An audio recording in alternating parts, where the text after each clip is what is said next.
Speaker, আপনাকে অসংখ্য ধন্যবাদ।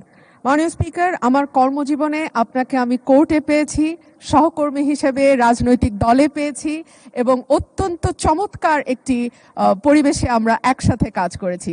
আশা করি সামনের দিনগুলোতেও আপনার সেই সহযোগিতা অব্যাহত থাকবে।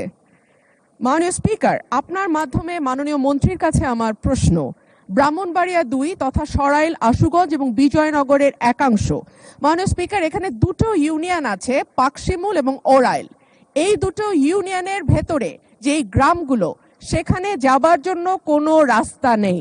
মাননীয় স্পিকার, আমাদেরকে নৌকা করে যেতে হয় এবং তারপরে মোটরসাইকেল ছাড়া সেখানে চলাচলের আর কোনো উপায় নাই। আপনার মাধ্যমে মাননীয় মন্ত্রীর কাছে আমার প্রশ্ন, ব্রাহ্মণবাড়িয়া ২ এর এই রাস্তা উন্নয়নে এবং যোগাযোগ ব্যবস্থা কিছুটা উন্নয়নে আমাদের নেক্সট পদক্ষেপ কি হবে? ধন্যবাদ মাননীয় স্পিকার। মাননীয় স্পিকার, আপনাকে ধন্যবাদ। মাননীয় সংসদ সদস্যকে আমি আশ্বস্ত করতে চাই যে তিনি যদি এই বিষয়গুলো সুনির্দিষ্ট প্রস্তাব নিয়ে আমাদের মন্ত্রণালয়ে চিঠি পাঠান, তাহলে অবশ্যই আমরা অগ্রাধিকারের ভিত্তিতে এই ইউনিয়ন দুটোর যোগাযোগ ব্যবস্থা উন্নত করবার চেষ্টা করব। ধন্যবাদ আপনাকে মাননীয় স্পিকার।